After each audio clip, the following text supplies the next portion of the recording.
His name is Cristalaire. He's a geographer from the 1930s who first began to see that towns in a map actually form patterns that were recurrent. You found certain patterns in Germany, then you went to France and found certain other patterns. The first patterns that he found were those having to do with landlocked cities. That is, cities that are not by the sea. Cities that are inside land. This is important because if in the 11th century, if you were inside land, you were condemned to a certain speed of transportation. Land transportation was extremely slow. Most people walked basically by foot. The fastest thing that moved inland was what was called a mounted courier, which is basically a kind of pony express, where obviously only affordable to kings and queens and very, very, very rich merchants. A pony express or a mounted courier basically means that you have a messenger that changes horses in different stations. So to get a fresh horse and go at the maximum speed that that horse can go, up to the point where if the horse gets tired, then you switch horses and you keep going. So that was the fastest way that you could get from one place to another.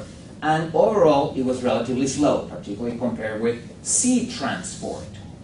And the speed of transport, and this is something we're going to develop in a lot more detail in the class on transportation, determine the distances between cities.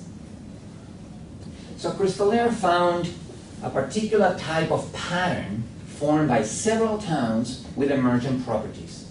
That pattern he called central place hierarchies.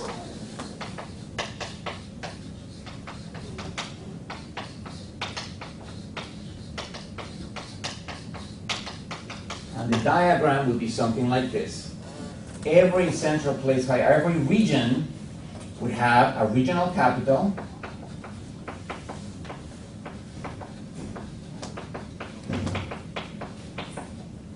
regional capital would be connected by roads to medium-sized towns. Each one of the medium-sized towns would be connected by roads to small towns.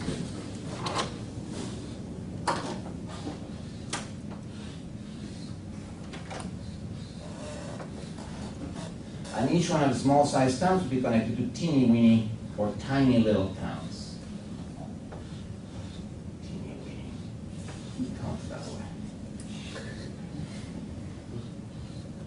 What's happening to me? Okay, those are the teeny-weeny ones. I always hate to throw the little ones because they're so numerous. Okay, so I'm going to destroy this one. And then the borders of the region.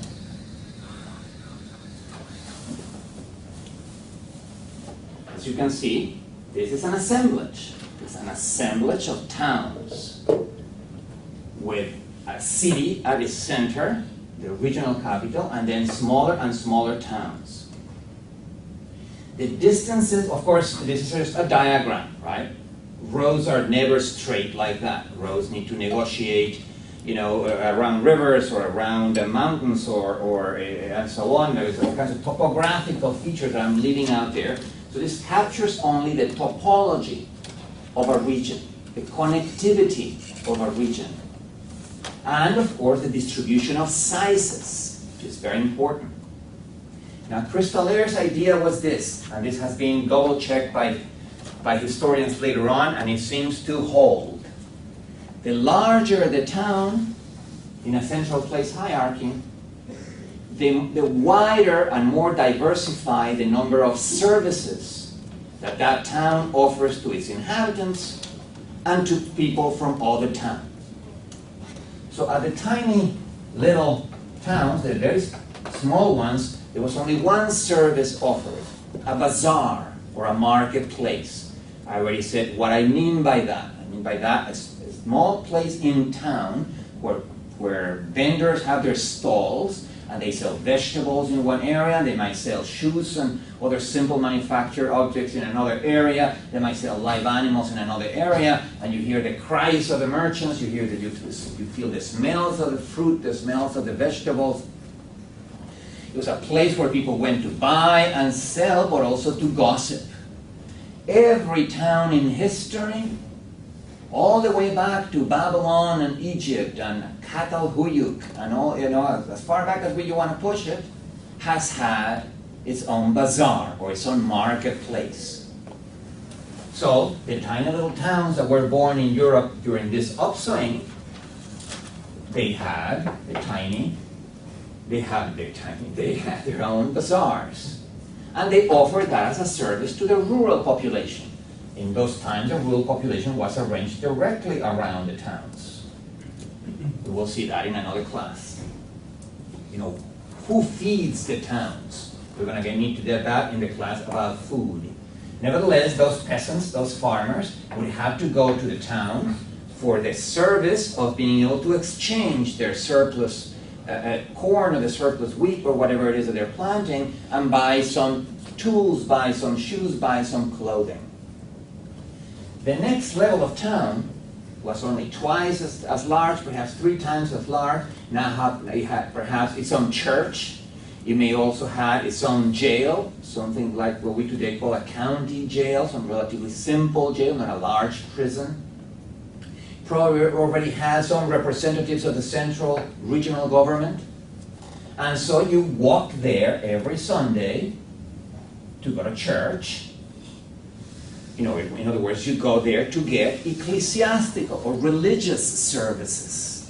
And you go there to visit your cousin, which is in the county jail.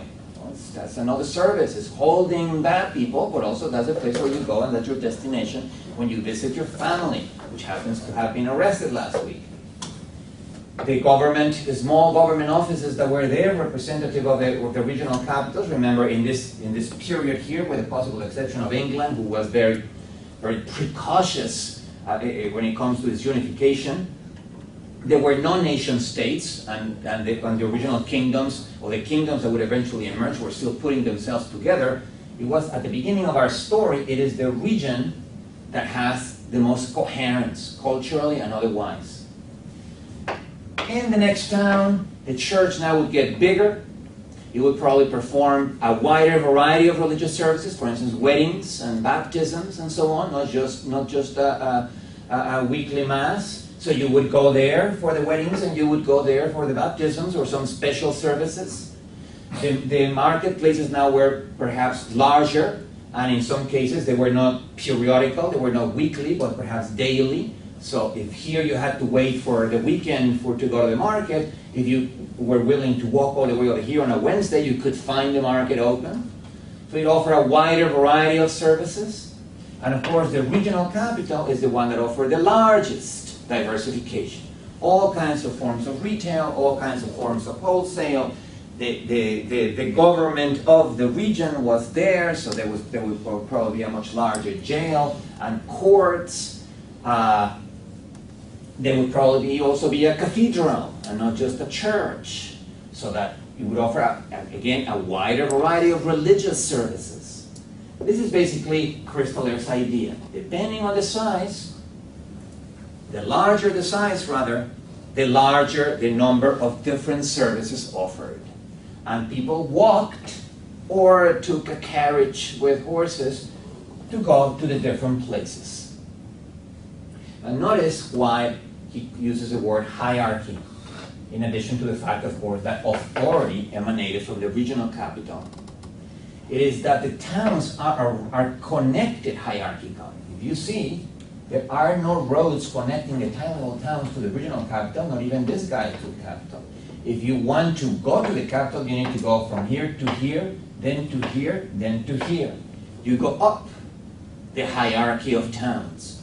They are not literally one on top of one another, but it is the connectivity, the topology of the connectivity that is hierarchical. And for the same reason, that connectivity shaped migratory flows, migration within the region. course, not migration of workers from other countries and so on. That didn't happen until much later. But migration, particularly of cultural producers, cooks, tailors, singers of popular songs, writers of popular songs, poets, street poets, court poets, painters. Cultural producers tend to migrate one town, depending on where they were born, of course, but you can imagine that a cook, a painter, a singer that is born in a small town stays there until he or she is 17 or something, at which point the small town doesn't offer enough of a variety, enough of stimulus, so he or she will move to the next town, where he would probably or she would probably find some fellow artists to kind of hang out with.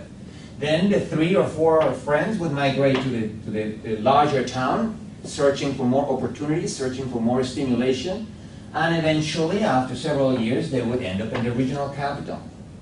Now, notice what happens when this happens throughout the region over, say, 2 or 3 centuries. Cultural producers from everywhere in the region, where there may be variations in the cuisine, there may be variations in the type of dress and in the tailoring techniques to make those dresses. There may be variations in the styles of representational illustration or painting. There might be variations in the type of music. Within a certain pattern, they begin migrating up the hierarchy and end up together in the regional capital. After such migratory flows of cultural producers have happened several times, the regional capital, over 200 years or so, literally distills a regional culture. It puts together all the different spices, all the different styles of cooking, all the different, and so on, to create a regional cuisine. It puts together the different representational styles of different painters, the different use of pigments, the different use of composition to create a certain painting style. Puts together different musical influence from all over the place, brought together by the actual bodies of the musicians moving through the hierarchy, and puts together over 200 or 300 years a music that is characteristic of the region. And that way, the region acquires emergent properties. That is, it acquires a culture that now belongs to the region. And that if you go to an adjacent region over here, you can see the differences. The differences might be minor, but they exist. And when transportation was as slow as it was in the period we're considering right now, there is this upswing here, slowness meant geographical isolation. And geographical isolation meant that a culture, a regional culture, could acquire a certain amount of coherence and durability. Let me say one more thing about culture before I move on. I don't mean to say that all the culture of a region comes from this process. For one thing, if we're talking about the 11th century, the religious part of their culture was already at least 700 years old. That is, it dated to the year 300, when Rome became Christian. And Christianity by now was 700 years old, and all regions basically shared Catholicism. You know, there was no Protestantism yet, so it was a unified culture. So it's not as if every single aspect of the culture was manufactured in the region. There are things that are much older and that are shared with